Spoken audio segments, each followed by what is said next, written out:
Comenzó la grabación. Muy buenas tardes. Nuestro encuentro de tertulia sobre filosofía de la ciencia para la tarde de hoy, en la cual vamos a abordar específicamente una sección del documento con respecto a Rubén Ardila y la epistemología de la psicología. Entonces voy a dar la palabra a Luis Francisco para que sea él quien nos haga la introducción y luego vamos haciendo los comentarios al documento. Muy bien, sí, el documento consiste en un artículo realizado por el psicólogo argentino Hugo Clappelbach de la Universidad Nacional de San Luis, en Argentina, y miembro del Consejo Nacional de Investigaciones Científicas y Técnicas, CONICET, de ese mismo país. El texto está compuesto por tres partes. Uno que hace la descripción de la psicología como ciencia natural, enfoque o concepción a la cual desde muy temprano en su vida científica, académica y profesional Rubén Ardila, que es el psicólogo por el cual se hace en homenaje este artículo, se adhirió. El segundo componente o elemento del artículo es la fragmentación y dispersión de la psicología a lo largo de buena parte del siglo XX, y la tercera parte se refiere a la unidad de la psicología y la propuesta de Ardila a nivel internacional, que coincide con algunos otros psicólogos, de poder construir una epistemología unificada o una epistemología que unifique las distintas vertientes que ha adquirido la psicología.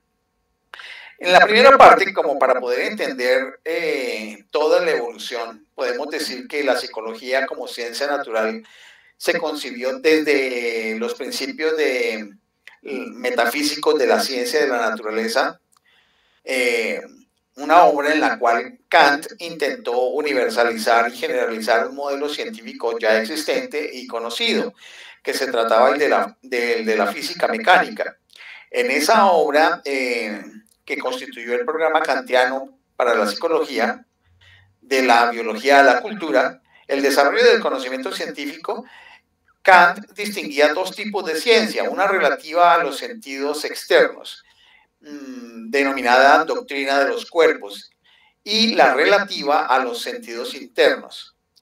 En realidad, solamente las primeras, las ciencias referidas a los sentidos externos, podían convertirse propiamente en ciencias, y pues hay unos elementos que se explican posteriormente el por qué.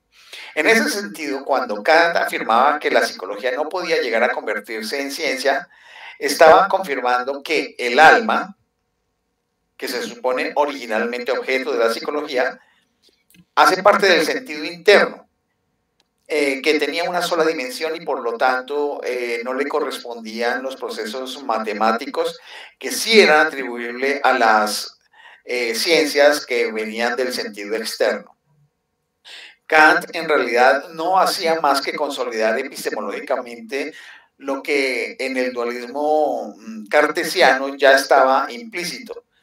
La ciencia conocida, entiéndase la física de Newton, se ocupaba matemáticamente de los cuerpos extensos. La psicología, en cambio, se ocupaba de lo que en ese momento se conocía como el alma, y que definitivamente pues era algo inextenso. En conclusión, la psicología no era una ciencia ni podía ser una ciencia. La crítica kantiana a la cientificidad de la psicología sería debatida durante todo el siglo XIX, vale decirlo. En la misma Alemania, pensadores como Federico Herbart, Fries, Benecke y Fechner, entre otros, mostrarían los límites de la concepción kantiana con respecto a la limitación de la psicología como ciencia. Claro, siempre desde la perspectiva filosófica, porque hay que entender que la psicología era una parte, una cápite de la filosofía. Siempre, vale decir, se ha reconocido el papel desempeñado por Wilhelm Wundt en el establecimiento de la psicología con una perspectiva científica, y lo hizo a través del establecimiento de un laboratorio de psicología experimental. Con todo, pues el aporte de Wundt también puede ser reconocido en otros dos aspectos fundamentales. El primero, porque rechazó la concepción de la psicología como ciencia del alma o del sentido interno, como se tenía desde la concepción kantiana. Desde su posición, la psicología era, como cualquier otra ciencia, una ciencia de la experiencia fundamentada en los sentidos externos. Y a diferencia de las otras ciencias como la astronomía o la física, la psicología era la ciencia de la experiencia inmediata. Es decir, aquella ciencia que se ocupaba de los elementos, procesos y conexiones psíquicas presentes en cualquier fenómeno de la experiencia. En otras palabras, es que frente a la crítica kantiana, Wundt opuso una variante fenoménica también de carácter kantiano, pero que le permitió afirmar la existencia de la psicología como ciencia. Los objetos de los que se ocuparía la psicología para Wundt eran los mismos objetos que interesaban a las ciencias naturales, es decir, los fenómenos de la experiencia. Pero miren lo interesante, mientras la ciencia natural los estudiaba prescindiendo del sujeto que hacía el conocimiento, es decir, de la manera mediata, la psicología los estudiaba de manera inmediata, es decir, incluyendo al sujeto que producía el conocimiento. Otro gran aporte de Wundt fue el reconocimiento de que la psicología también, como cualquier otra ciencia, podía recurrir a la cuantificación, es decir, a la utilización de la matemática como elemento metodológico, pero también como elemento teórico para la explicación de los fenómenos que trataría dicha ciencia. Y en ese sentido, podría decirse que Wundt adhería a una clara concepción monista desde el punto de vista fenomenológico, es decir, todas las ciencias encontraban su fundamento en los fenómenos de la experiencia.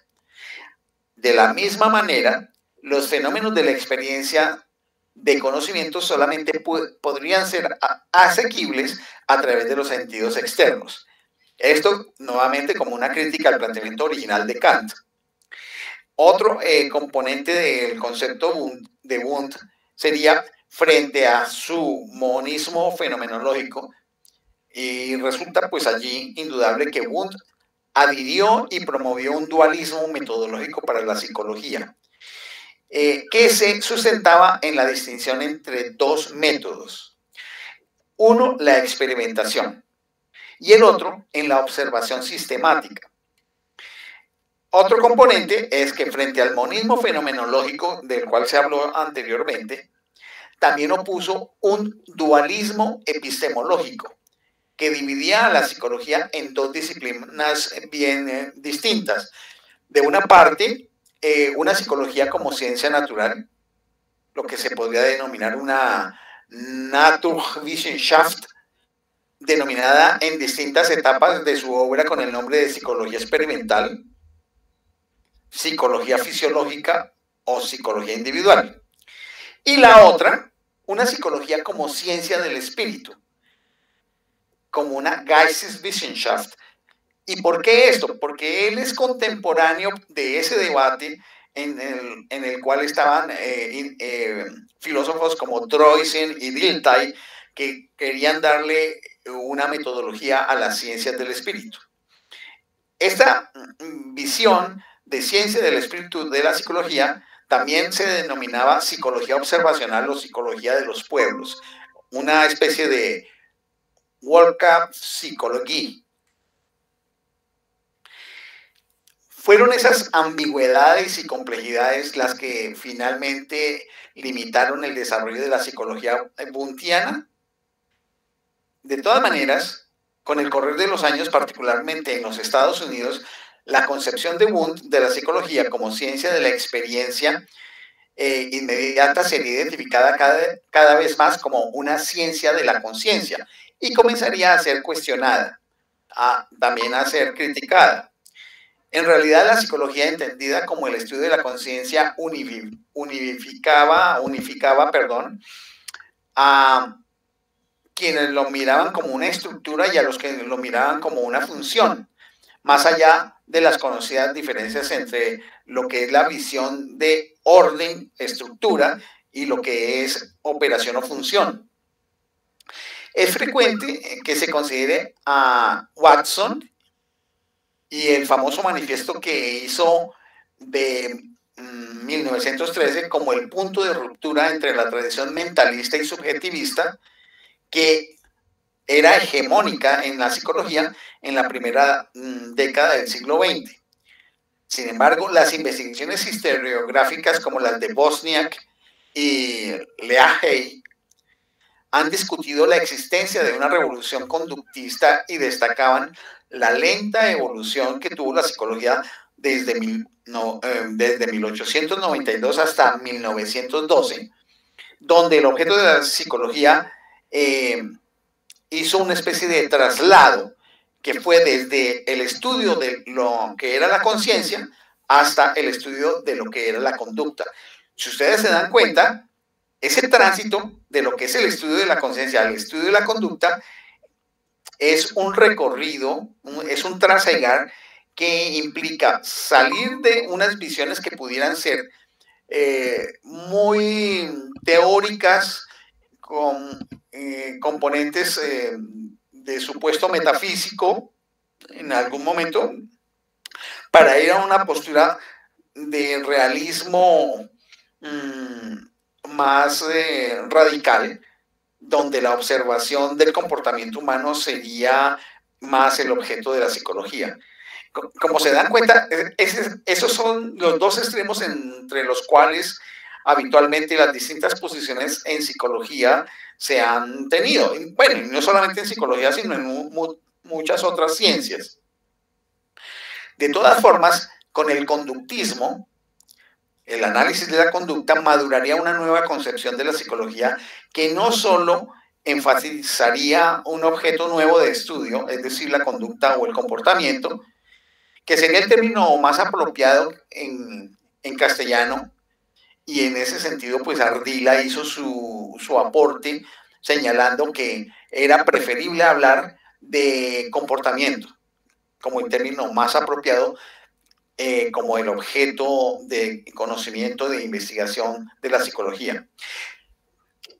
Al mismo tiempo, este enfoque borraría el dualismo epistemológico que habíamos señalado anteriormente y el dualismo metodológico que había estado en la concepción de Wundt. Si para Wundt la psicología podía ser una ciencia natural y ciencia del espíritu, Watson, ya desde la primera definición de su manifiesto, no dudaría en la adscripción de la psicología como parte de las ciencias naturales. Y en ese sentido hay una ruptura entre esa concepción que es germánica de Wundt, europea, a la concepción de Watson, la concepción norteamericana. Y esto tiene que ver también, llamémoslo así, con ese ámbito intelectual en el cual cada una de esas concepciones germinó, teniendo en cuenta la historia de la filosofía y la historia de la ciencia, donde en Norteamérica pues se es más objetivista, más realista y más pragmático, en contrario sensu de la situación que siempre se ha dado en las ciencias y el pensamiento y la cultura alemanes. Dice Kaplenbach, el autor del artículo, que desde su perspectiva él ha distinguido tres programas diferentes. El de la psicología académica alemana, del cual pues de alguna manera estábamos señalando este pensamiento de Wundt y los pensamientos derivados de la filosofía de las ciencias del espíritu de Troyes y Dilthey, que está centrada en el problema del sujeto de conocimiento, estaría el modelo de la psicología francesa, o programa de la psicología francesa, que estaría centrada en los problemas de la patología y de la clínica. Y como tercer programa estaría la psicología anglosajona, que está centrada en el problema de la adaptación del individuo al medio ambiente. Estos tres grandes programas de alguna manera han persistido a lo largo de la psicología, que son tres programas que puede ser tanto de investigación como también de teorización y por supuesto de operacionalización. De cualquier forma, la consideración de la psicología como una ciencia natural estaba bien arraigada desde el último cuarto del siglo XX, sobre todo en Inglaterra y los Estados Unidos. En efecto, la teoría de la selección natural desarrollada por Darwin otorgaba un lugar preponderante a la existencia de las variaciones individuales dentro de las especies en la lucha por la existencia, y esto se trasladaba al desarrollo del componente psicológico de la especie humana como parte de ese proceso evolutivo. Podemos decir en conclusión que mientras en Alemania la psicología se había constituido como una ciencia de la experiencia inmediata que procuraba estudiar científicamente los problemas del sujeto de conocimiento en un ambiente fuertemente filosófico, como ya se ha dicho, en el ambiente anglosajón se constituyó como una ciencia natural, preocupada por los problemas de adaptación del organismo al medio ambiente y destinada al control del comportamiento. Me parece que es bien importante en ese sentido entender esos orígenes, esos fundamentos de la psicología en su desprendimiento de la filosofía y su conversión en ciencia natural. Y se ve ahí un traslado desde lo metafísico o desde lo idealista a una postura más del realismo. En ese proceso, pues, donde aparece Wundt, que considera los dos componentes de la observación y de la experimentación, por supuesto, hasta llegar a la visión norteamericana.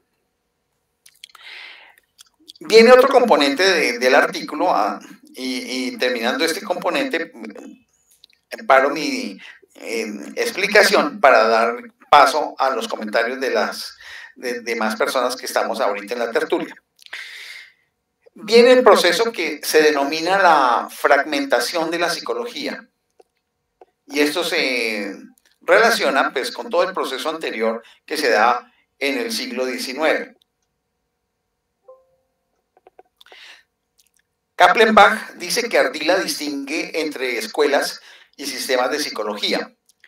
Las escuelas de psicología como el funcionalismo, el estructuralismo, la reflexología, el conductismo, la gestalt, la topología, el psicoanálisis y la psicología existencial implican conceptualizaciones globales para el conjunto de problemas de la psicología.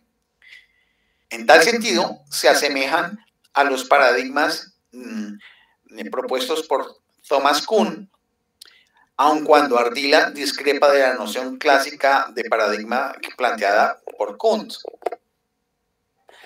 la cual, aplicada estrictamente a la psicología en su fundamento epistemológico, indicaría un estado pre-paradigmático y pre-científico de la disciplina.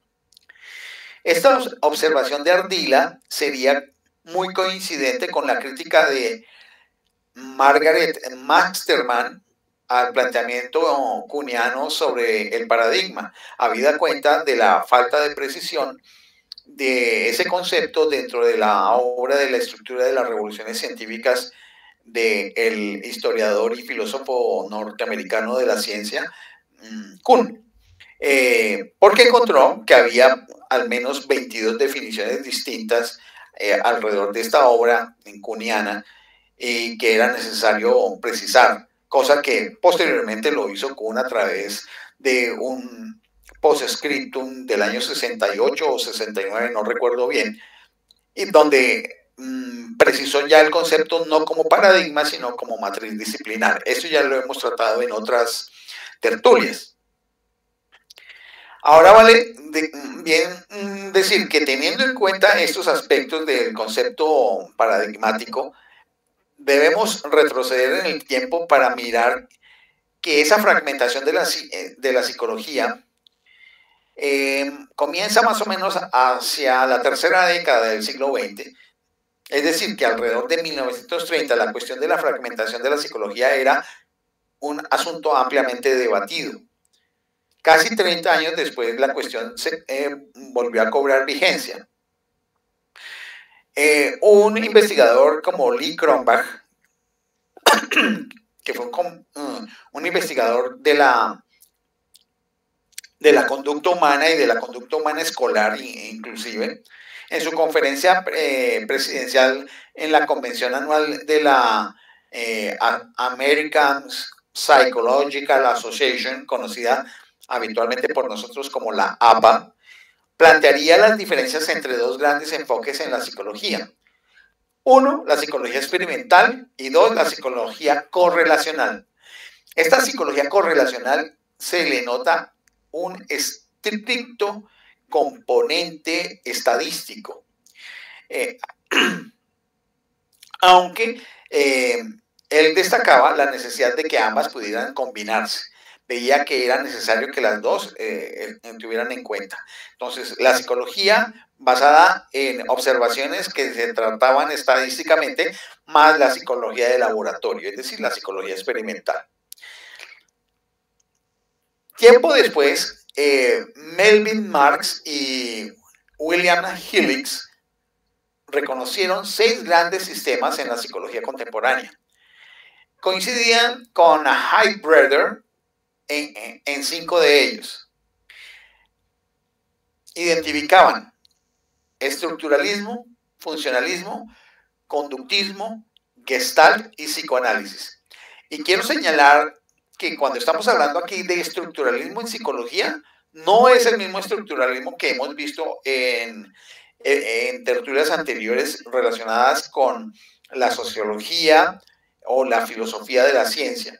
Ese estructuralismo, que es el estructuralismo francés, no tiene nada que ver acá. Este es un estructuralismo psicológico diferente, donde se relaciona estructura y función, pero de la conciencia humana.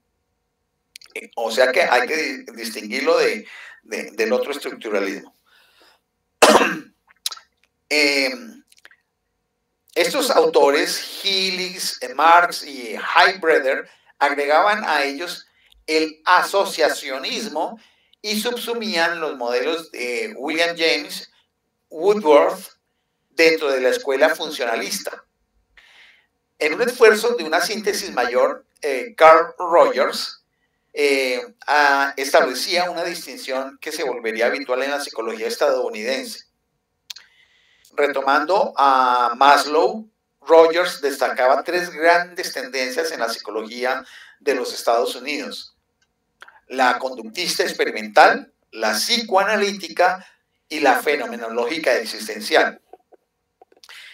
En el caso de América Latina, por su parte, pues el investigador Antonio Gómez Pena, señalado por Kaplenbach y también reconocido por Rubén Ardila, reconocía 4 perspectivas irreconciliables en la psicología: la que él denominaba la positivista o conductista, la crítica desarrollada por la escuela de Frankfurt, que tienen un fundamento en el psicoanálisis, bien lo sabemos porque lo hemos visto en tertulias anteriores, la psicología fenomenológica y la psicología existencial. Observen que aquí en América Latina hay una distinción, algo particular con respecto a lo que influyó en Estados Unidos, de cómo lo identificaban las distintas escuelas en Estados Unidos.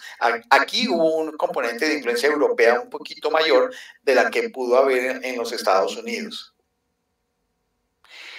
En un extremo, desde la perspectiva filosófico-científica analítica, el psicólogo argentino Ricardo Musso llegó a identificar 32 escuelas de psicología, sin incluir el estructuralismo ni el funcionalismo, que ya habían desaparecido como escuelas. Y es de los que justamente señalaba que había múltiples tipos de teoría conductista en psicología. O sea que el conductismo no era uno solo, sino que había distintos tipos de conductismos.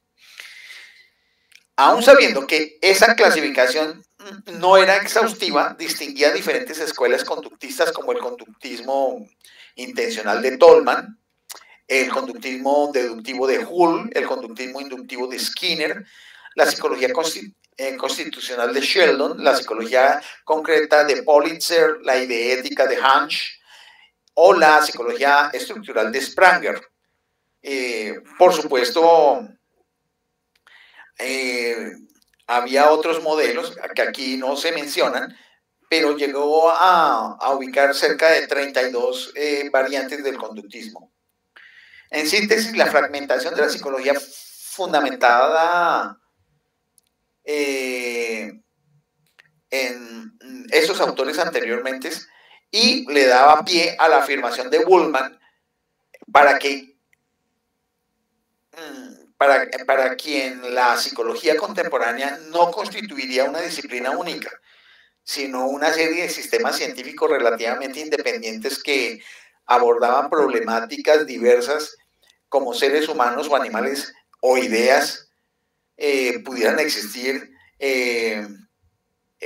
donde se podían colocar bioquímica de la genética, desarrollo infantil, cuestiones de técnicas, asuntos publicitarios, entre otros componentes referidos a aspectos que se pudieran asociar dentro de psicología, lo cual pues generaba pues un gran caos en el sentido de poder entender exactamente el objeto de investigación y propiedad de una ciencia como la psicología. Al mismo tiempo, la mencionada fragmentación teórica ha sido acompañada por una dispersión institucional. Esto ayuda a poner aún más complejo todo el panorama que ha tenido la psicología durante gran parte del siglo XX. Si se tiene en cuenta las 55 divisiones de la APA que ha tenido sobre su concepción del desarrollo de la disciplina de la psicología, hasta una infinita variedad de publicaciones y de journals y de boletines sobre asuntos de psicología con supuestas distintas escuelas o tendencias. En efecto, la dispersión de la psicología alrededor de los años 30, como habíamos dicho, no había sido solamente epistemológica. Es decir, no solamente habían coexistido diferentes escuelas de psicología, sino que también se habían multiplicado y diversificado los intereses de los practicantes de la disciplina. En los Estados Unidos, dentro de la APA, la cual se había organizado desde 1892, surgieron conflictos entre los llamados practitioners, o sea, los practicantes de la psicología, con respecto a los psicólogos experimentales, porque los primeros eran tratantes de pacientes y los segundos eran investigadores. Y entonces esto hacía que hubiesen conflictos o encuentros, porque los psicólogos experimentales habitualmente no trataban pacientes en términos clínicos. Los practicantes o practitioners, pues evidentemente su labor principal era el atender en sus consultorios personas que tenían dificultades en el campo psicológico. Y esto generó pues una también, llamémoslo así, separación que contribuía a todo el problema que en lo teórico y en lo metodológico y experimental ya había. Todavía en el año de 1986, estos dos grupos conformaban las principales áreas de interés en la psicología. Por una parte, la académica y por otro lado, la de la investigación. La académica tendría que ver mucho con los terapeutas de psicología y los investigadores, pues el área de producción científica para la psicología. Pero ambos se relacionaban al mismo tiempo con la provisión de los servicios de salud mental, emocional, psicológica, tanto en el campo clínico como en el campo escolar, como en el campo de trabajo. Y posteriormente también en el campo social. Entonces, como se pueden dar cuenta, esta fragmentación de la psicología pues llevó a un cuestionamiento sobre la unidad de cientificidad de la misma. Y es allí donde vienen pues los aportes que hace Rubén Ardila y otros psicólogos a nivel internacional para la búsqueda de una unificación de la psicología. Esta descripción que acabo de hacer, muy global, muy grosera también, porque hay mucho detalle que he dejado por fuera, sería como el abrebocas para poder entender qué es lo que ha venido pasando en la psicología, que lo podemos hacer como especialistas o también como ciudadanos de a pie, que entendemos en nuestra vivencia como ciudadanos qué es lo que pasa en las prácticas institucionales, en las prácticas sociales y en las prácticas terapéuticas de la psicología como ciudadanos. Básicamente sería eso, Astrid, y ahí detengo mi exposición. Muchas gracias, Francisco, esta introducción o este desarrollo detenido de los acápites anteriores por parte que nos ayudan a entender por qué es la importancia de un personaje como Rubén Ardila. Y en particular, ver un asunto, y es que al igual que otros campos que se han ido desarrollando para llegar a la maduración que actualmente tienen, pues no ha sido un proceso homogéneo, sino que tienen, por ejemplo, discusiones o debates de tipo disciplinar, de tipo epistemológico, también de la parte de la administración y la división de sus trabajos o de las personas que trabajan al interior de ella, y a su vez lo que se va reflejando en las publicaciones que los profesionales tienen o los profesionales realizan con su trabajo. Entonces, esto nos muestra que el problema de lo epistemológico en este cuerpo de teoría, pues es como un punto de cohesión a esos debates o discusiones o dispersión, como ahí lo llaman, dado que pues en la práctica se ven expresados en esto, en los ejercicios profesionales, en la forma como también entienden los problemas objeto de investigación o los fenómenos que tienen interés, y a su vez de cómo la gran organización, aquí ya identificada como la Asociación de Psicología Americana, más conocida como APA, pues se materializa a través de lo que nosotros académicamente utilizamos como los sistemas de citación APA, que ha creado un manual para que con ello se puedan los académicos unificar en criterios de cómo presentar o entregar una documentación con carácter académico-científico y que sirve de debate. O sea que aquí se ve reflejado también a través de un ejercicio práctico o pragmático, digámoslo así, la misma experiencia que hay detrás, que es el debate que nos has planteado, nos has ido mostrando.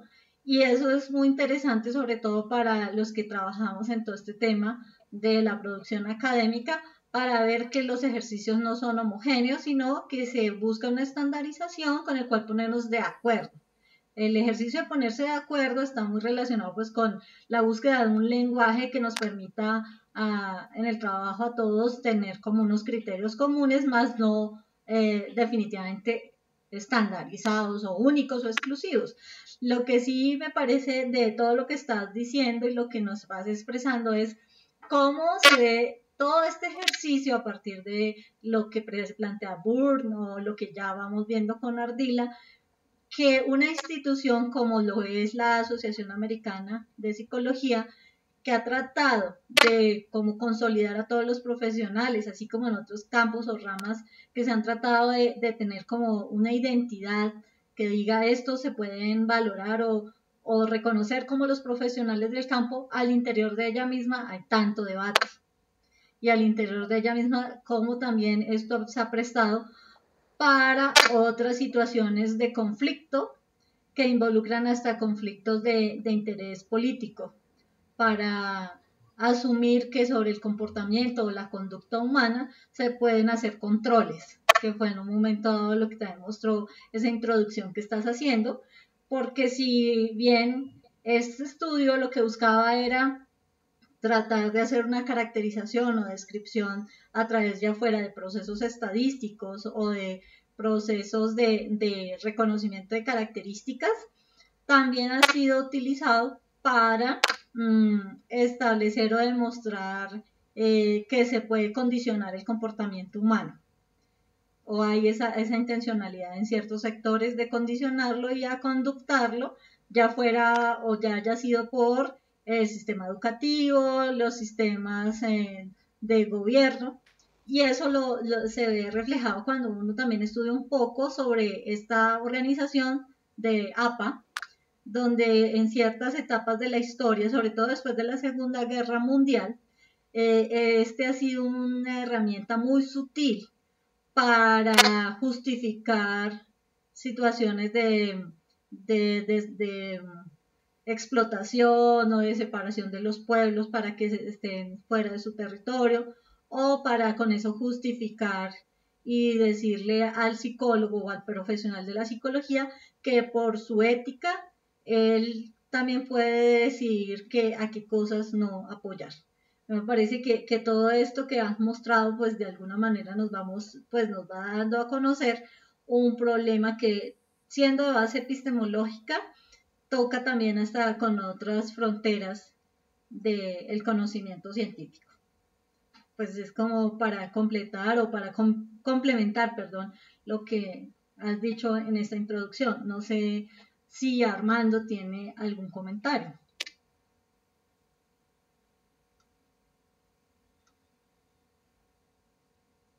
Hola, Armando. Bueno. Hola. No, todo bien. Aquí siguiendo la conversación. Bueno. Aló. Sí, te estamos escuchando. Bien, en esto que tú señalabas, alguno de tus últimos apartes, pues veo que sí, lo relacionas ya con una interpretación posterior a partir de lo que tú conoces, de las aplicaciones de cosas que se han descubierto en la psicología experimental sobre la conducta humana, tanto a nivel individual como a nivel colectivo. Claro, no ha sido el interés, por ejemplo, ni de Kaplenbach ni de la obra de Rubén Ardila mirar esa parte, pero eso que tú dices es válido como unas consecuencias de lo que se ha hecho en el enfoque de la psicología experimental y en el análisis operacional de la conducta humana, con relación a múltiples formas de reacción, tanto individual como colectiva, que generan cierto tipo de consecuencias que pueden estadísticamente incluso establecerse como ciertas reglas de comportamiento humano que lo asimilan a, llamémoslo así, como constantes o tendientes a ser constantes en la conducta humana. Y eso puede llevar justamente al diseño de programas, incluso de políticas públicas y de programas de adecuación de la conducta, sometimiento de la conducta. Claro, esto no es propio del artículo, pero sí conduce a ese tipo de interpretación. Yo observo que de todas formas el desarrollo de la psicología, inicialmente en su desprendimiento de la filosofía como una ciencia natural, como una ciencia que también considera ciertos aspectos de la conciencia, como inicialmente en el caso de Wundt, y después la apertura a múltiples formas de interpretación, desde el psicoanálisis hasta las psicologías totalmente experimentales, lleva al punto de no encontrarse en la historia de esta ciencia una delimitación de sus objetos de investigación. Es como si desde la perspectiva ontológica, ya lo digo aquí desde la perspectiva de filosofía de la ciencia, hubiese una dificultad para hacer la delimitación de los fenómenos que deberían ser considerados dignos de estudiar como objeto de conocimiento y objeto también de transformación de esta ciencia, porque prevalece en ello previas concepciones que enfocan al conocimiento o que enfocan a la parte intuitiva del alma o que se refieren al desempeño como conducta objetivamente evidenciable, como la combinatoria de estas o también el cómo se comportan los seres humanos en sentido individual y en sentido colectivo. ¿Qué significa esto? Que no ha habido una posibilidad de hacer una unificación desde el punto de vista de los fenómenos, objetos de investigación, objetos de estudio, que en los términos de Ian Hacking sería que no se ha podido hacer una construcción del ente sobre el cual se pudiera hacer una intervención y que permitiera de manera estandarizada concebir que ese ente es el ente sobre el cual se hacen los estudios, porque se puede intervenir y se pueden lograr resultados exitosos.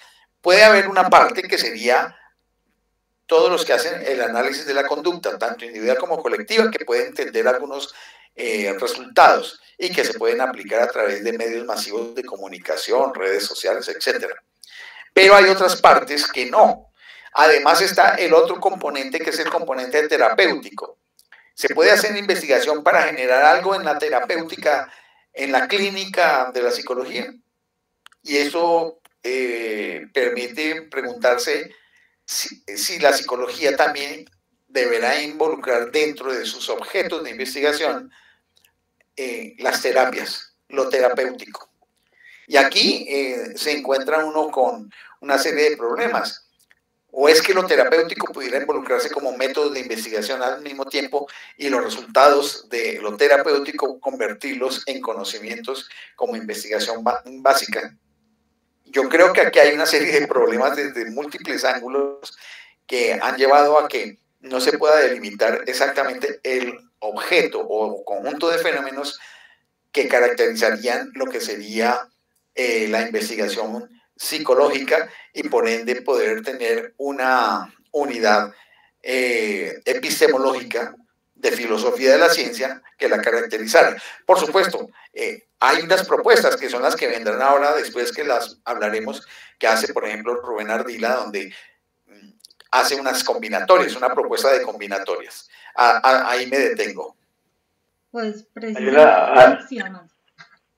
hay algo que me parece curioso, y es cuando habla en relación con el reduccionismo, que menciona que la conciencia presupone un condicionamiento neurológico. Me parece curioso el término. Y bueno, y enseguida dice que aprendemos más sobre la conciencia estudiando el mundo social que intentando buscar bases fisiológicas. Eso es un comentario de Ardila. Pero bueno, no sé qué tipo de ampliación se pueda establecer aquí cuando dice que la conciencia presupone un condicionante neurológico.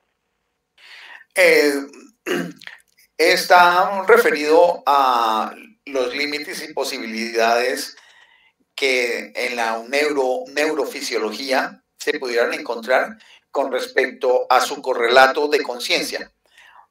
Hay una suposición, la hipótesis es: el cerebro tiene unas maneras de funcionar, tiene unas formas bioquímicas que ya se han ido indagando y se saben más o menos cómo operan.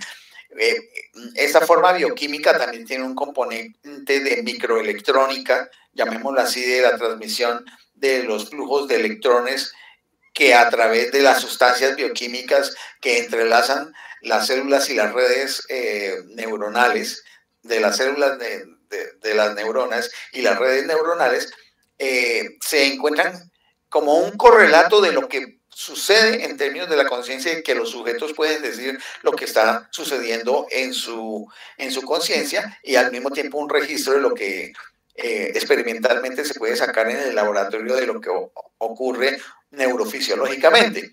Entonces, el punto es que ese es un trabajo que puede asumirse como experimental de correlación, pero lo otro es que en las interacciones humanas que estamos teniendo en lo social, pues eso mismo está ocurriendo, sin ningún control experimental como se haría en el laboratorio, y ahí están ocurriendo cosas.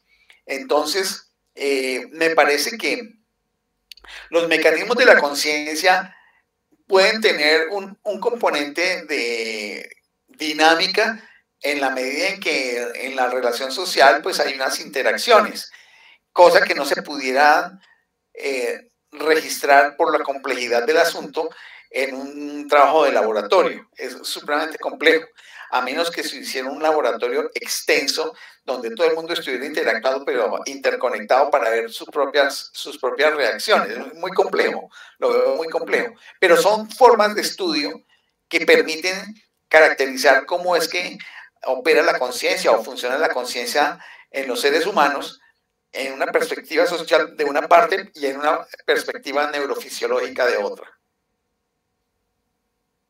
Es algo así como que yo puedo suponer que derivados de las neuronas, de la información neuronal, pues yo genero un estado de conciencia o la creación de la conciencia. Esa es como la parte, digamos, lo que me parece curioso, ¿no? Porque tenemos también que la conciencia pues puede ser una creación, digamos, social, ¿no?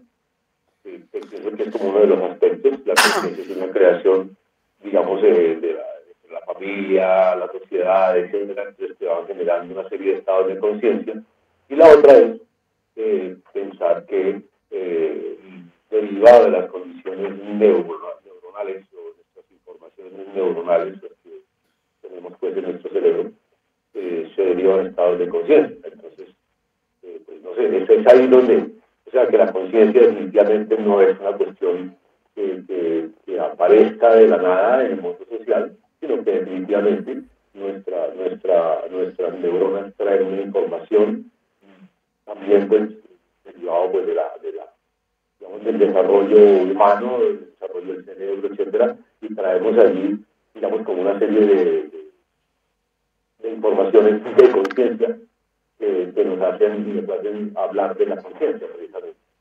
Entonces es una de las dos, ¿no? Me parece a mí. O es una creación de la conciencia en el momento en que una inicia un estado de vida, o sea, nuestro estado actual, o ya traemos una información neuronal que ya implica un estado de conciencia. Eso es como mi pregunta. No sé si, porque no capté mucho lo que tú me dijiste ahorita. Ya, yo ya estaba hablando era en términos de la evidencia empírica que pudiera darse. Ya, lo otro es un asunto más desde la perspectiva del concepto y su origen, el concepto de conciencia. El asunto es que el concepto de conciencia está ligado por la experiencia subjetiva de que alguien es capaz de identificar qué es un yo, que es capaz de pensar que él está ahí pensando. Ahora bien, eso se puede hacer desde el punto de vista experimental con neurofisiología, por supuesto, y otras formas muy contemporáneas en laboratorios especializados. Pero entonces, el asunto con respecto a la pregunta que tú haces, yo diría que todavía falta mucho para saber si eso se puede dar de esa forma o no, e incluso eso estaría implicado en indagación genética para ver si dentro de la cadena de las cadenas de ADN pudieran estar prefijados algunos elementos con respecto a eso. Sí, estoy imaginando que, digamos, pues los seres humanos, de todas formas, vamos adquiriendo una serie de información que se transmite de generación en generación. Recuerdo como, por ejemplo, como las familias digamos, una familia donde hay abogados, pues los hijos, los nietos, van a tener como una facilidad para ser abogados. No sé si esto esté como muy loca esta apreciación, pero he observado que eso ocurre. Entonces, digamos que eso es evidente, digamos, por una estructura de formación familiar y una transmisión de tipo familiar. Pues las neuronas, igual que los genes, pues, se transmiten. ¿Ah? Y me imagino que esas neuronas pues traen una información. ¿Ah? Entonces, por eso es que me quedo pensando si por ejemplo, para la transformación de la conciencia, pues de ese concepto de la conciencia, en fin, pues seguramente se comienzan a requerir muchas, digamos, transformaciones dentro de la familia, dentro de la sociedad, para que de pronto la misma conciencia, o los estados de conciencia, o los conceptos de conciencia que generalmente tenemos, pues se vayan transformando. Siento que hay algo como en ese orden, ¿no? Pues yo no podría decir nada al respecto desde una perspectiva estrictamente científica. Ignoramos muchas cosas, la verdad, ignoramos muchas cosas. Desde la perspectiva filosófico-científica, incluso se pudieran adelantar algunas especulaciones. Desde el punto de vista filosófico general, mucho más, indudablemente. Pero yo no me atrevería a decir nada al respecto en términos estrictamente científicos. No lo sabría. Bueno, aquí yo no sé si antes de pasar precisamente a los desarrollos en Ardila, hay una pregunta de Estela que pues es sí, de ampliar los múltiples paradigmas. Sí, el punto de los múltiples paradigmas. Bien, lo que trata Kaplan-Bach de señalar es que dentro de las discusiones y desarrollo de la explicación de la evolución de la psicología en la perspectiva de Ardila, él pues señalaba las ideas de Kuhn con respecto al concepto de paradigma, y podría decirse que esas distintos enfoques o tendencias en psicología que se mencionaron, la Gestalt, el estructuralismo, psicoanálisis, psicología experimental, análisis de la conducta, etcétera, psicología transpersonal, pudieran ser como paradigmas de la psicología, entendiendo el concepto de paradigma como el conjunto de conocimientos, valores, metodologías, formas de pensar y de actuar que tienen comunidades científicas para actuar de determinada manera en un determinado campo científico, que ese es el concepto pues como más o menos básico de paradigma según Kuhn.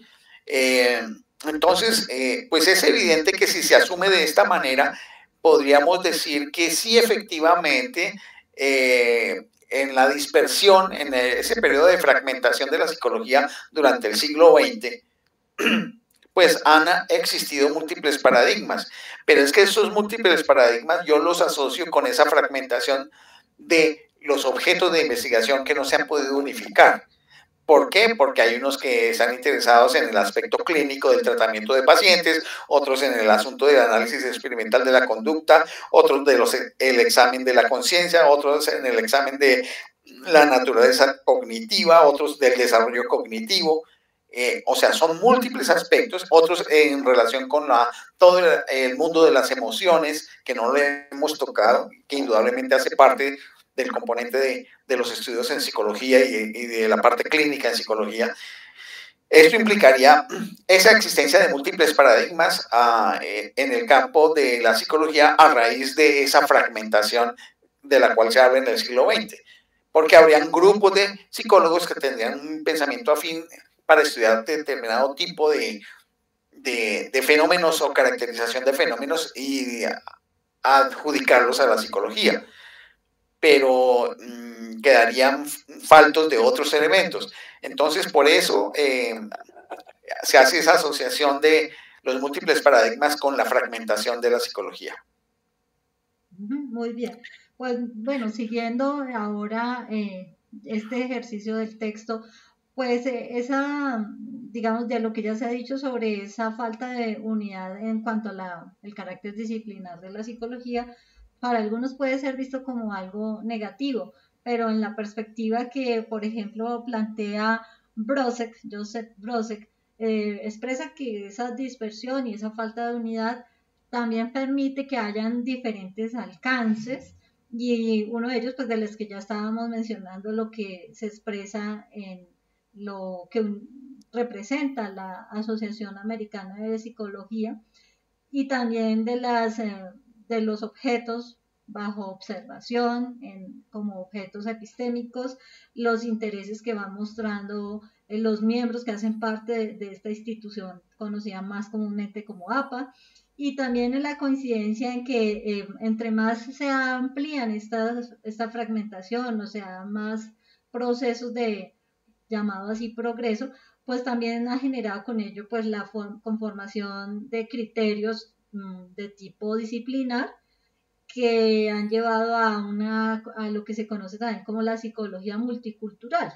Es decir, que atiende, por ejemplo, a la psicología desde la perspectiva de grupos o sectores de la sociedad o de acuerdo a condiciones y contextos.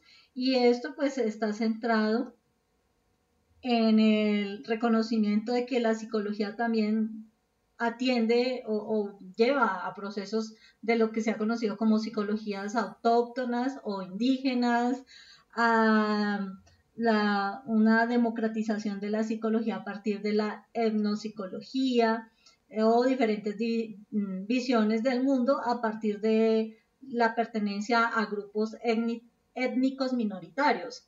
¿Qué quiere decir con esto? Pues esto es lo propiamente que hemos visto últimamente con el desarrollo de esas epistemologías emergentes o de epistemologías, digámoslo así, para grupos minoritarios. Y en la psicología pues se presenta el mismo aspecto, lo cual ha mostrado que eso también va dando unas implicaciones en cómo ese multiculturalismo en el cual se somete esta disciplina también, pues atiende a problemas muy específicos como los de justicia social, lo de entender que un campo profesional como este no tiene una posición de neutralidad, sino asume posturas, de que dentro de ello pues hay también indicadores que nos van diciendo con qué recurrencia aparecen ciertas búsquedas o intenciones de conformar una psicología específica para unos grupos, y pues con ello también va mostrando que se van diseñando instrumentos, dispositivos de acuerdo a esos intereses, lo cual ya veníamos viendo desde la época de Burns, donde el mismo ejercicio de la clínica o del laboratorio pues mostraban una intencionalidad hacia dónde dirigir la investigación de tipo científico para este campo profesional. Es como lo que se va viendo cuando se dice ya específicamente en la relación de la dispersión de la psicología y los aportes específicos de Ardila en pro de una unidad de la psicología. Bien, con respecto a eso que se señala, debido a las preguntas de Estela y la argumentación que hace Astrid, lleva a preguntarse en una perspectiva filosófico-científica si hoy por hoy los conocimientos de lo que denominamos psicología se pueden reunir todos en un solo bloque de conocimientos que nos permita decir que son conocimientos científicos, entendiendo lo que hemos definido como conocimientos científicos a lo largo de la historia de la filosofía de la ciencia, que implica pues hay una gran influencia de la filosofía de la ciencia analítica, y pareciera que no es posible, porque muchas de las formas, desarrollos o emergencias de formas de ver la psicología que ha mencionado Astrid hacen parte de las apariciones del pensamiento posmoderno, que lo que hacen es justamente romper cualquier unidad, porque cualquier unidad que se pueda encontrar en un conocimiento, en un grupo humano, es considerado como opresiva, es considerado como hegemónica, es considerado como patriarcal, y cosas por el estilo, porque obedecen a una agenda que desde hace más de 40 años ha venido surgiendo, donde se quiere romper la unidad del saber, porque se considera, no sin justicia ni razón, de que el conocimiento está relacionado con unas estructuras y organizaciones de poder que se tienen en la economía, en la política y en las relaciones sociales, en las formas de conocimiento y en las formas de creencias que hay en la humanidad. Entonces, estas otras formas hacen que, por ejemplo, en campos como de la psicología, en el campo de la sociología también va a ocurrir mucho más en la literatura y la cultura, todos los elementos de la cultura, donde van a aparecer tantas formas y tantas ramas y formas de estudio que podemos perfectamente para la psicología tener psicología homosexual masculina, psicología homosexual femenina, psicología para pedófilos, psicología para bisexuales, psicología para queers, y todo lo que ustedes quieran que pudiera aparecer. El asunto es que la naturaleza de la emergencia de la ciencia desde hace más o menos 4 siglos ha sido tratar de unificar en una forma de entender los fenómenos de la vida y dar explicación y por ello dar transformación. Pero cuando el elemento de poder aparece, pues por supuesto eso se dificulta, y sobre todo cuando aparece el elemento de poder no de las mayorías, sino de las minorías que quieren hacerse mayorías. Que es una contradicción, a mi juicio, muy compleja. No porque se quiera desconocer las posibilidades de las minorías, sino porque se rompe con toda una manera de hacer las cosas, y sería donde las minorías impondrían su pensamiento sobre las mayorías. Y por supuesto, entendiendo que una estructura de poder no se cambia simplemente porque sí se desbarata, sino que una estructura de poder se reemplaza por otra estructura de poder. Entonces, en ese sentido, veo eso que estaba señalando Astrid, que me parece que le resta, a mi juicio, solidez y seriedad a una ciencia como la psicología. Y en ese sentido sí habría que identificar. No podemos decir que es que hay una psicología indígena y una psicología indígena de los Aymara y una psicología indígena de los Wayuu y una psicología... No, porque somos seres humanos y somos una especie humana que tiene unas características culturales diferentes, y lo que podemos hacer es poder construir una ciencia de la psicología teniendo en cuenta unos componentes culturales, sí, pero es que deben haber cosas que hacen que sean comunes. Eso es como si se hiciera una diferenciación absolutamente tajante, donde entonces nada se parece a nada. Y entonces no tendría ningún sentido hacer ciencia, porque justamente la ciencia es la que trata de ver cómo los fenómenos unos se parecen a otros y construir algún tipo de, llamémoslo así, de articulación de invariancia permanente que nos permite entender cómo es el mundo. Esa es la manera como yo estoy viendo el asunto. Astrid, no sé qué pienses tú, qué piensa Armando al respecto. Pues precisamente es que el debate está en este asunto. Si de una u otra manera lo que es buscar como unos puentes y unos criterios que también permitan hacer un carácter unificador en pro de poderle dar un cuerpo teórico que permita darle un sustento epistémico, es muy útil. Ahora, cuando esto se vuelve al extremo de unas casi que opiniones y de esto que estás ejemplificando como una psicología para los Aymara, una psicología. Entonces aquí ya ese criterio de la dispersión llega a un punto de que podemos caer más bien es en una doxa, porque para cada uno habría una opinión y un criterio, y el carácter epistémico se pierde. Exactamente, lo epistémico se pierde y empieza a prevalecer la doxa. Yo diría lo siguiente, y en ese sentido, apoyándonos en el texto de Kaplenbach, que se refiere a las propuestas de Ardila, al lado de los indicadores de la fragmentación disciplinar, que ha sido evidente, se vuelve necesario destacar los planteamientos en torno a la unificación de la psicología. Y esto desde las propuestas que hizo Boring hacia adelante. Las posiciones, a su vez, difieren desde aquellos que fundamentan la unidad de la psicología desde los parámetros de la ciencia de la conducta o del conductismo social, hasta aquellos que lo fundamentan en un núcleo conceptual adquirido desde la formación universitaria, pasando por aquellos que lo fundamentan en la superación dialéctica de la antítesis o como una necesidad ineludible desde la filosofía de la ciencia, que en este caso es la postura que yo tengo. Inclusive se plantea que la situación de la psicología es comparable a la que vive la física o la química de algunos siglos atrás, y que la falta de una unidad característica de la psicología representa una etapa ineludible, como ha ocurrido en todas las ciencias, cosa que yo no estoy convencido.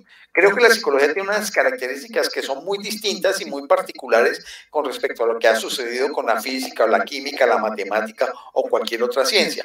¿Por qué? Porque es que su objeto es distinto, o el conjunto de sus objetos es distinto, para decirlo de una manera mucho más amplia.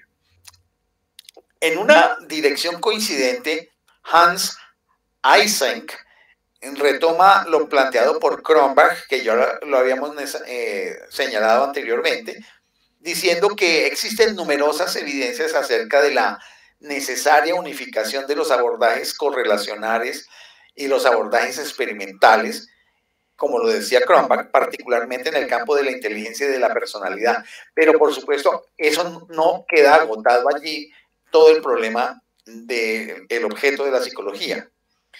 Ardila realizaba una distinción entre escuelas y sistemas de psicología, con el propósito también de ayudar a ver cómo es que unificamos esto. Las primeras, las escuelas, se identificarían como el funcionalismo, el estructuralismo, la reflexología, el conductismo, la gestalt, la topología, el psicoanálisis y la psicología existencial, las cuales consistían en conceptualizaciones globales para el conjunto de problemas de la psicología y eran atribuibles a un fundador específico y por ende funcionales a un determinado ambiente geográfico y cultural. Ahora bien, eso para las escuelas. Miremos los sistemas. Por su parte, los sistemas son menos dogmáticos y dependen menos de un estilo de trabajo, un exponente singular o autor fundador de escuela, y tampoco se refiere a un área geográfica. Dentro de los sistemas, por ejemplo, Ardila consideró inicialmente 4 grandes sistemas. El neoconductismo, o sea, esto es un asunto más contemporáneo, el neoconductismo, el neopsicoanálisis, la psicología dialéctico-materialista y la psicología humanista. Estos sistemas son mucho más amplios y pueden recoger mucho mejor a los distintos practicantes de la psicología. Luego, él agregó la psicología cognitiva, y cabe anotar acá que muchos de estos elementos que se puedan estudiar dentro de estos sistemas también han aparecido en relación con otro tipo de estudios que no son propios de la psicología, pero donde la psicología entra en acción. Me estoy refiriendo a la ciencia cognitiva, que involucra la inteligencia artificial, la filosofía de la mente, la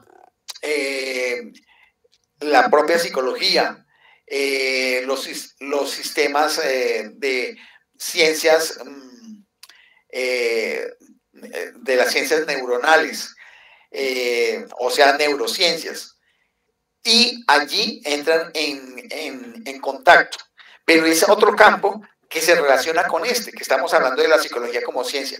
Lo que vemos es que hay también un deslizamiento de muchos de los objetos de investigación de la psicología hacia las llamadas ciencias cognitivas y, por supuesto, las neurociencias.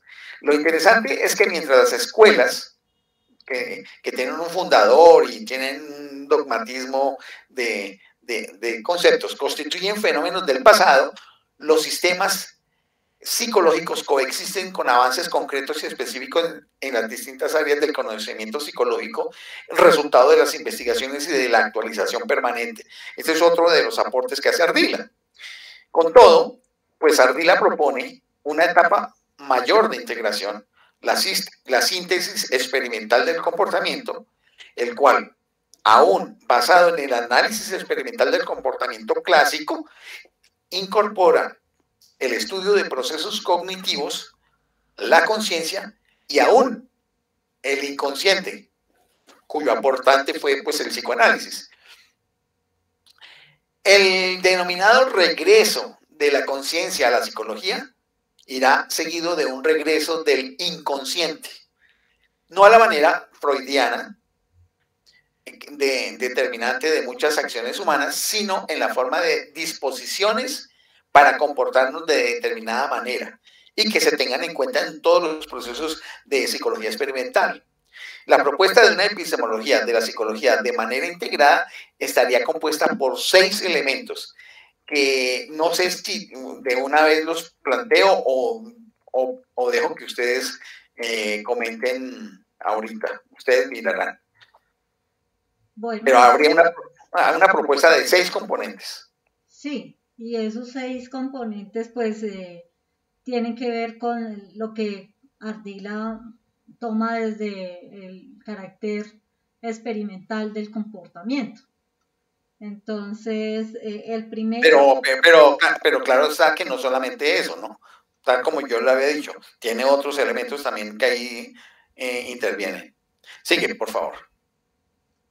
Bueno, entonces, pues específicamente lo que está buscando con esto es como hacer un trabajo que permita mostrar como las líneas fundamentales de la epistemología de la psicología y que de ellas entonces expresa esas 6, digamos, perspectivas o líneas.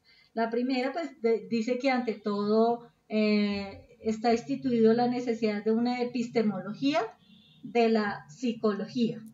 Entonces, con ello, pues, lo que hace es decir que las posiciones epistemológicas clásicas, la inductiva, las popperianas, las estructuralistas, las propuestas por Kuhn y Lakatos, las del anarquismo al estilo de Feyerabend, constituyen las epistemologías generales que parten de una fundamentación de la ciencia y que por lo general lo que se ha basado es en una generalización de principios de la física moderna. Esto es, que precisamente no se centraría en un modelo estándar o una forma única, sino que de lo que se trata es de recoger los fundamentos esenciales que pudieran caracterizar o dar ese criterio de poder construir un objeto de investigación, darle una metodología, en fin, y con ello crear pues un cuerpo teórico que le permita darle ese carácter epistémico a la psicología. Y aunque no se pueda, pues, o no se desconozca con ello, pues, otros elementos de orden clásico o de los pensadores clásicos, pues lo que sí permite es que puede ejemplificar cómo esa fundamentación también tiene un antecedente que es el problema que ya habíamos en otras tertulias tratado de alguna manera, que es el problema mente-cuerpo. Para una filosofía o una epistemología de la psicología emerge de los propios desarrollos de la psicología como se aparecía en la obra de Luria, de James y de Skinner, entre otros autores. Pues aquí yo cuando leía esta parte llegaba a la siguiente reflexión: si realmente, pues lo que ya habíamos dicho en otras tertulias, si realmente el problema de mente-cuerpo es un problema como tal de investigación, o como de alguna manera se convierte en un problema o en un pseudo problema. Y creo que aquí vale la pena pues volver a traerlo a colación, porque estamos precisamente hablando de la fundamentación epistémica para una psicología. Ese es un problema. A ver, ese es un tema, no voy a decir problema, ese es un tema que conlleva, primero, a un asunto ontológico que puede tocar la filosofía de la mente, que a mí no me gusta, para muchas cosas no me gusta, un problema epistemológico, por supuesto, de cómo construimos conocimiento en esa relación mente-cuerpo. Y yo lo que veo es que para una epistemología de la psicología habría que abordarlo desde los métodos propios de la psicología y no abordar ningún otro tipo de cosas. No podríamos hablar de mente a partir de presuposiciones filosóficas traídas de otro lado, de la filosofía, por ejemplo. Podríamos hablar más bien, yo estoy más afín con el concepto de conciencia en psicología y trabajarlo tanto por el trabajo experimental de laboratorio, pero también por la perspectiva de la observación sistemática utilizando instrumentación de observación con sujeto-respuesta, por supuesto, a través de la manipulación de problemas que permitan una autoidentificación de cómo opera la conciencia resolviendo problemas, o cómo, no digamos la conciencia, cómo actúan los sujetos resolviendo problemas y cómo los sujetos se observan a sí mismos resolviendo el problema y dando referencia del proceso de resolución del problema para poder tener noticia de la conciencia actuando del propio sujeto que la observa mientras resuelve el problema. Esto con psicología experimental, con trabajo de laboratorio. En esa medida yo lo vería más para poder hacer una relación entre lo que llaman mente-cuerpo, que yo diría más bien conciencia y acción. Y una pregunta pues a partir de que no tengo formación en ese campo. Cuando se hacen estudios específicamente del cerebro, en cuanto a que si en la parte bioquímica, biofísica, ¿estos ya no tendrían ninguna cercanía con el campo de la psicología? Es que eso no es psicología. Es que estamos hablando, eso es neurociencia. Lo que sucede es que la neurociencia le puede dar elementos a la psicología de carácter empírico y teórico para fundamentar muchos de los elementos que trabaja. Y en eso tenemos que ser claros. Las neurociencias trabajan cosas específicas de la operación del cerebro, todo lo que tiene que ver con la neurofisiología, que alimenta la psicología, que alimenta a la psiquiatría, a la medicina. Son múltiples campos a los cuales alimenta. Y por supuesto, aquí las líneas divisorias pues son un poquito resbaladizas, llamémoslo así. Pero por supuesto eso no es campo de la psicología, porque es que la psicología tiene que ver con ese funcionamiento de la conciencia y el comportamiento humano. Sí, por eso mi pregunta, porque no es válida, tu pregunta es válida.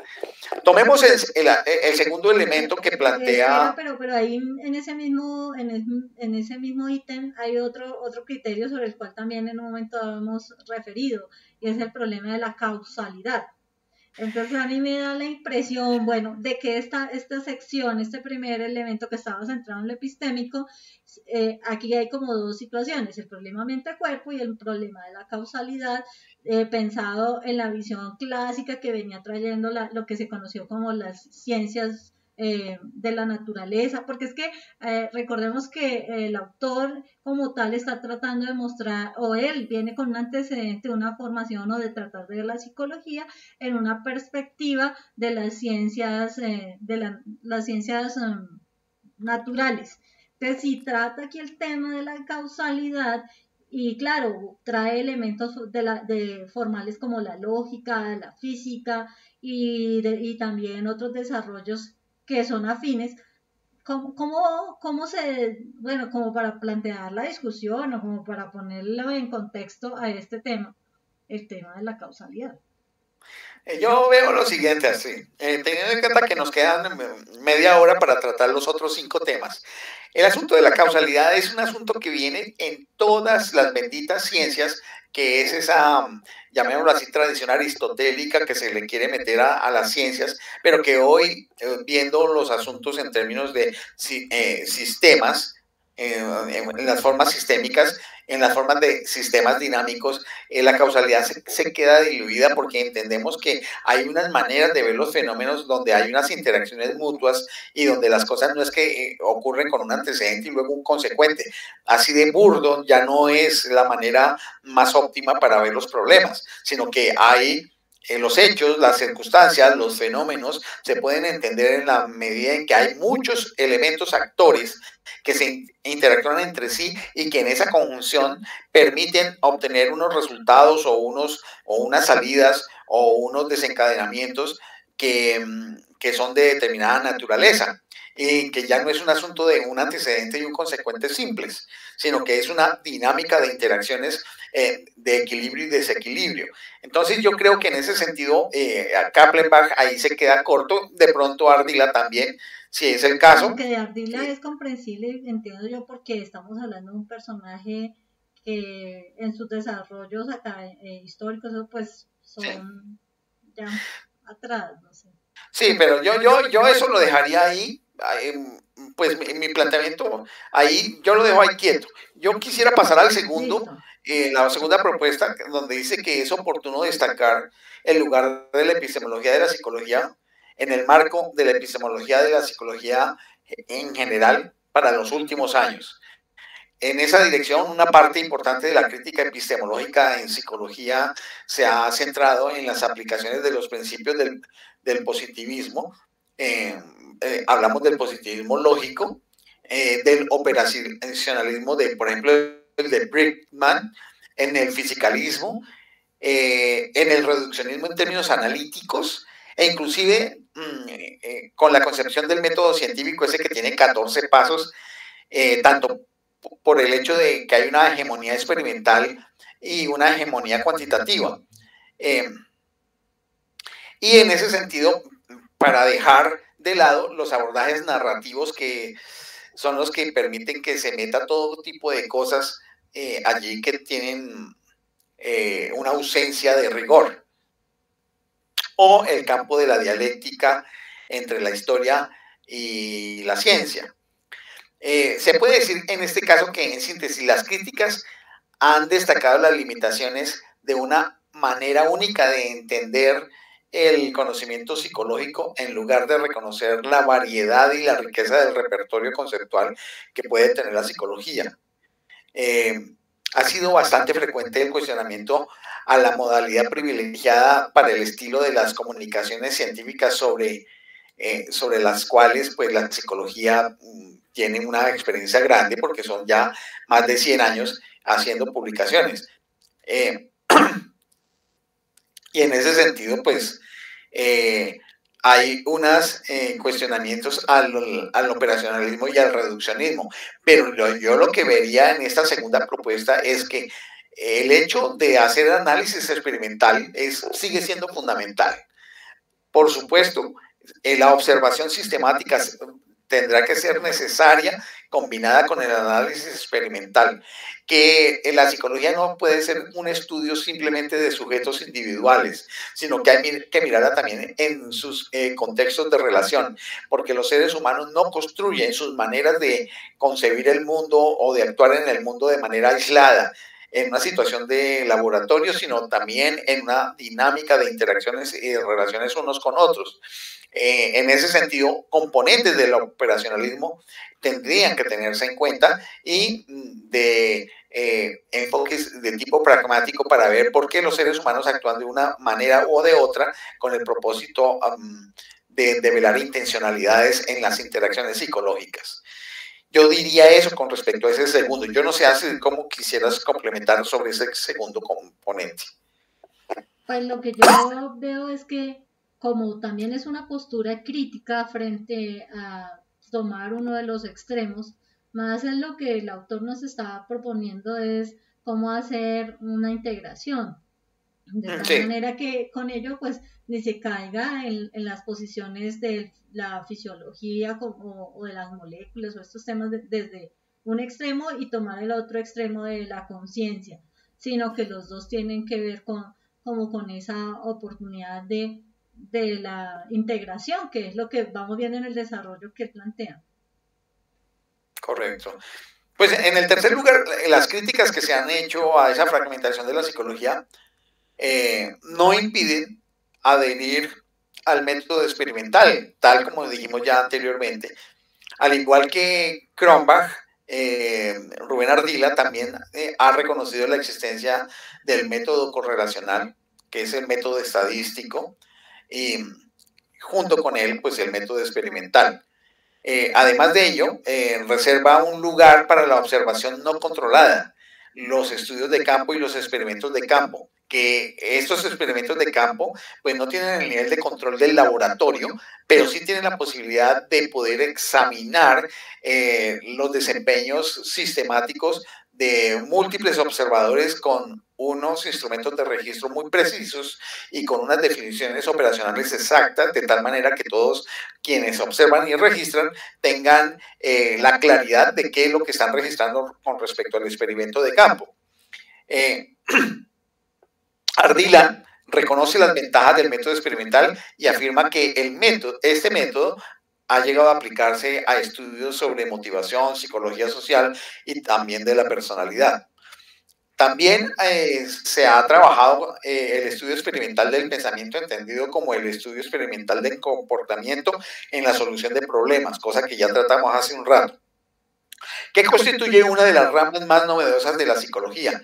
De hecho, aquí me acuerdo de Piaget y su manera de abordar su análisis clínico experimental, donde poniendo problemas pone a manipular a los niños. También puede poner a jóvenes y adultos a manipular cierto tipo de piezas, de circunstancias, de elementos para resolver un determinado problema, y después se le indaga sobre qué fue lo que pasó dentro de su conciencia en la medida en que iba manipulando, y entonces hay una relación entre conducta y conciencia en la explicación de qué es lo que está sucediendo allí. Este método clínico experimental perfectamente se puede relacionar con la propuesta que hace con experimentos de campos y el método experimental de la conducta que propone Ardila. Hay dos características de la psicología experimental que Ardila enfatiza. Primero, que la psicología experimental no constituye una rama de la psicología, sino un enfoque de la psicología. Y en tal sentido, pues, en cualquier área de la psicología es posible realizar estudios experimentales desde la percepción, aprendizaje, motivación del logro, hasta la psicología transcultural, clínica o del pensamiento. Segundo, que la experimentación en psicología no difiere de la experimentación en otras disciplinas científicas. Inclusive los datos obtenidos por la psicología experimental pueden ser más precisos que los que han obtenido otras ciencias. Eso sería como otro de los componentes a los cuales yo me referiría como tercer componente de la propuesta unificadora de una epistemología para la psicología de Ardila. No sé si quieras agregar alguna cosa al respecto, Astrid. No, precisamente esto yo siempre al leerlo lo encontré congruente cuando estudiamos los métodos de investigación científica, y sobre todo porque también permite hacer una delimitación clara de que no es experimento por experimento o por la experiencia en sí, sino que hay toda una lógica dentro de la investigación en cada uno de estos métodos. Muy bien, bueno, entonces en cuarto lugar de la propuesta de Ardila, y estrechamente relacionada con la cuestión del método, es necesario destacar que otra crítica epistemológica que se ha vuelto habitual en los últimos años está dirigida al estilo de las comunicaciones científicas, que tampoco sería compartida por Ardila.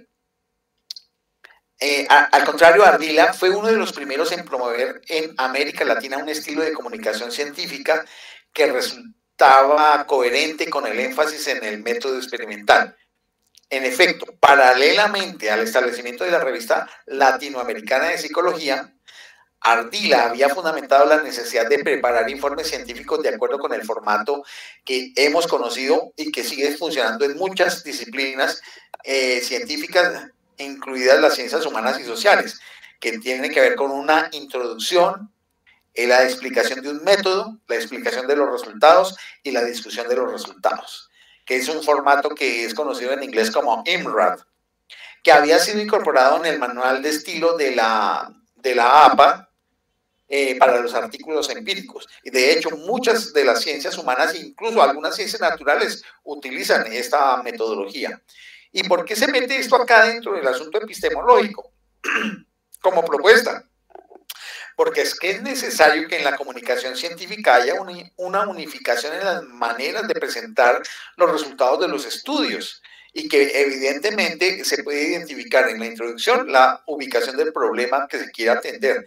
En el método, hacer la descripción de todo el procedimiento que se utilizó en la investigación, la ubicación posterior de los resultados obtenidos y la discusión de esos resultados con respecto a estudios previos, anteriores o que están sucediendo en paralelo.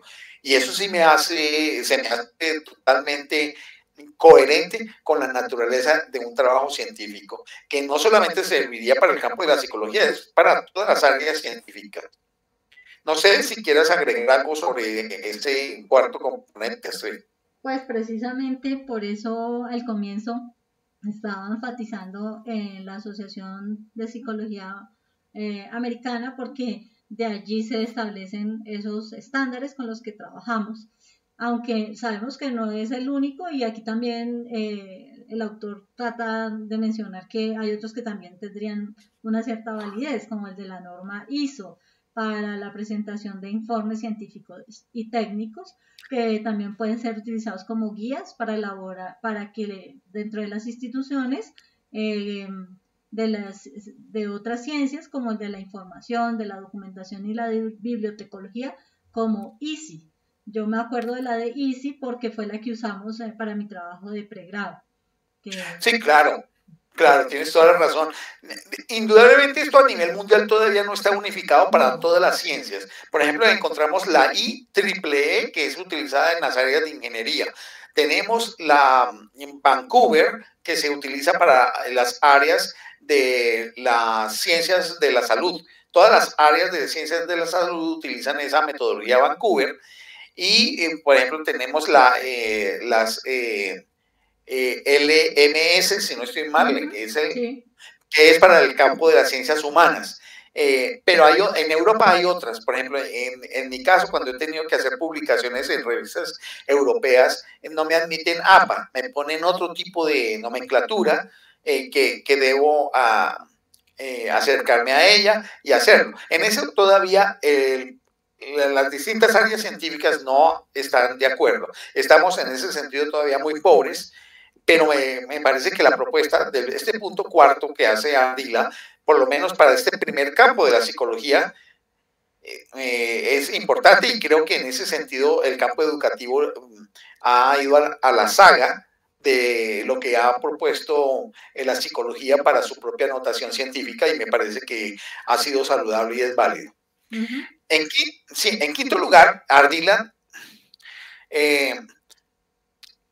no estaría de acuerdo con la posición que supone que todo énfasis del papel fundamental de los datos empíricos sea crucial en la construcción científica y que pueda ser identificado como positivismo y cientifismo. Es que hay una serie de cosas dentro de las visiones posmodernas que han penetrado también en el análisis filosófico-científico, que es que cualquier énfasis que se pueda hacer sobre el trabajo experimental, el trabajo de laboratorio, el trabajo empírico en las ciencias humanas y sociales, en este caso en particular la psicología, va en contra de la cientificidad que se le pudiera dar a esa ciencia y se acusa como una etiqueta de agravio, que eso es positivismo o cientifismo.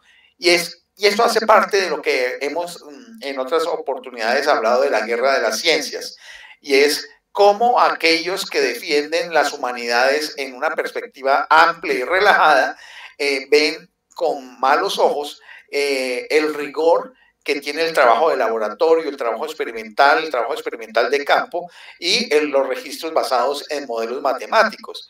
Y no debiera ser así. Y creo que parte del rigor que puede ser útil para el campo de la psicología es mantener el asunto de los datos empíricos y su modelación matemática, sin que se convierta la modelación matemática en el eje fundamental de la explicación, sino un componente que coadyuva al proceso explicativo, porque hay otros elementos que tienen que intervenir también en la explicación científica dentro del campo de la psicología, habida cuenta de la complejidad de sus objetos de investigación. Astrid, no sé si sobre eso. Una cosita de la anterior que me parece que pena, pero que ayudaría mucho para entender por qué la citación en APA, y es el criterio de la perspectiva cualitativa y la perspectiva cuantitativa que se unifican allí. En lo cualitativo porque está teniendo en cuenta cómo se hacen los debates, los desacuerdos entre los autores y los pone a dialogar. Y en la visión cuantitativa porque desde allí entonces se tienen en cuenta cuántas referencias hay de manera sistemática, cuántas citaciones textuales, las notas de pie, los subtítulos, y hace un seguimiento o un rastreo de los autores de acuerdo a su producción. Y creo que esto permite entender por qué hablar de las referencias y las citas bibliográficas en un sentido, pues, para la investigación y producción científica. Claro, eso es válido teniendo en cuenta la cuarta propuesta. Bueno, sí, y ahora sobre la quinta ¿tienes algo para decir? No, señor. ¿Estarías de acuerdo ahí con ese planteamiento? Sí. Sí, la sexta y última característica de la propuesta de la posición epistemológica de Ardila para la unificación de la psicología en su fundamentación epistemológica se relaciona con su afirmación de la psicología como una ciencia natural. En ese sentido, yo tengo todavía mis diferencias. Dice que le parece que el humanismo comportamental de Ardila permitiría agregar que la psicología es al mismo tiempo ciencia natural y una ciencia humana. Bueno, en ese sentido sí estaría de acuerdo. Ya la psicología no podría ser simplemente una ciencia natural. La psicología tiene componentes de ciencia natural, pero tiene componentes de ciencia humana. Y aquí no lo dicen, pero también tiene componentes de ciencia social. O sea, hay una trilogía, elementos de ciencia natural, elementos de ciencia humana y elementos de ciencia social. No sé cuál es tu perspectiva ahí, Astrid.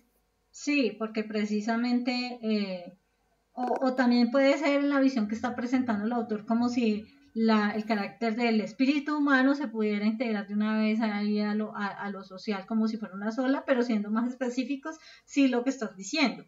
Que también falta de la formación que pronto pueda tener él y que nosotros, o bueno, yo personalmente no conocería en qué postura está él parándose. Sí, es difícil, pero por lo menos sí es válido que podamos colocar nuestra visión al respecto, como complementando o criticando el planteamiento. Pero creo que estos aportes que hace Ardila, esos 6 aportes son muy válidos para poder señalar cómo la psicología sí puede tener una fundamentación epistemológica que va desde la definición de sus objetos, pasando por sus publicaciones, pasando por sus metodologías, pasando por sus formas de citación, pasando por la naturaleza de la consideración del tipo de ciencia que es, y en esa medida podría unificarse un poco más sin tener ningún carácter estrecho la ciencia de la psicología.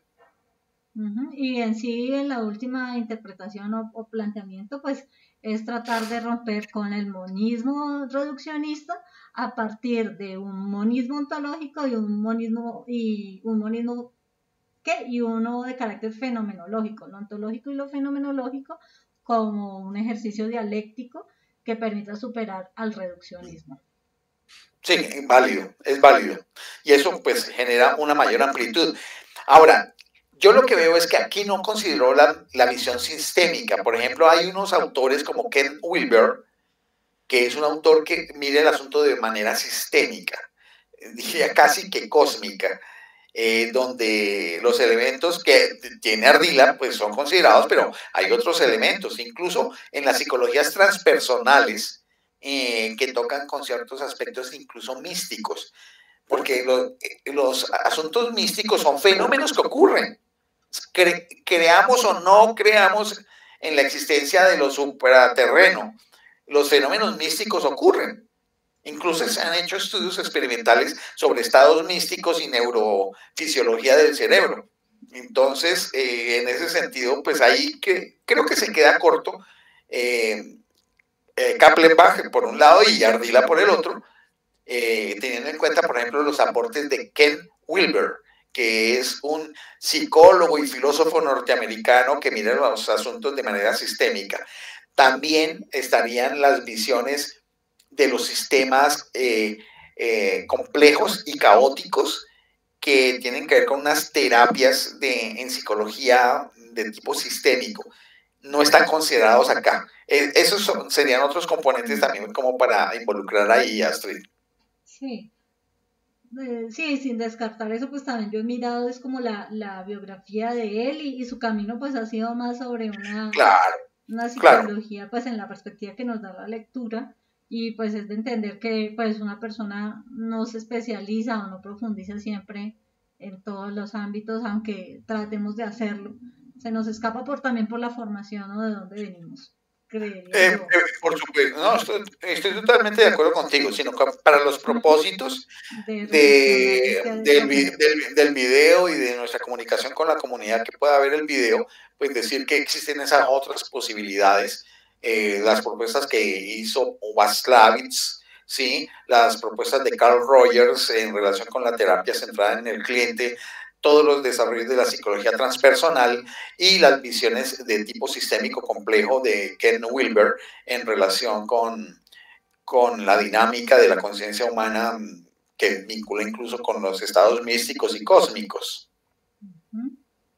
Bueno, pues entonces recogiendo de los elementos que presenta las conclusiones, pues vemos elementos desde la perspectiva de la epistemología que desde la perspectiva de Ardila podría definirse como integradora, que es algo que ya mencionamos, que también desde la parte humanista reconoce la importancia también de un naturalismo científico al tiempo de reconocer la importancia de lo humano, la dignidad humana, el derecho humano, la libertad.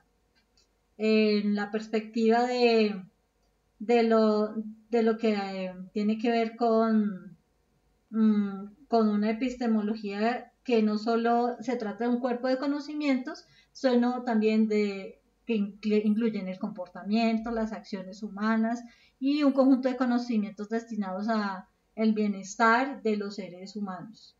En la perspectiva humanista y comportamental se basa en las ciencias del comportamiento y por eso las ciencias del comportamiento que aunque se hubieran indicado en el análisis experimental del comportamiento, también se ha alejado lo suficiente del conductismo radical como para integrar conceptos y perspectivas de otra índole.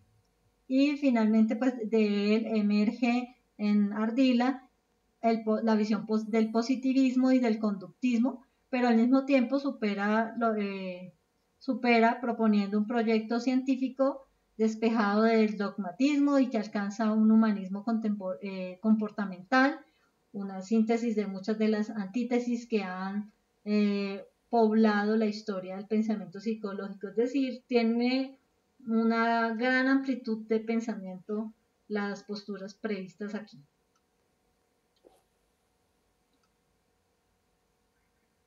Y creo que ya.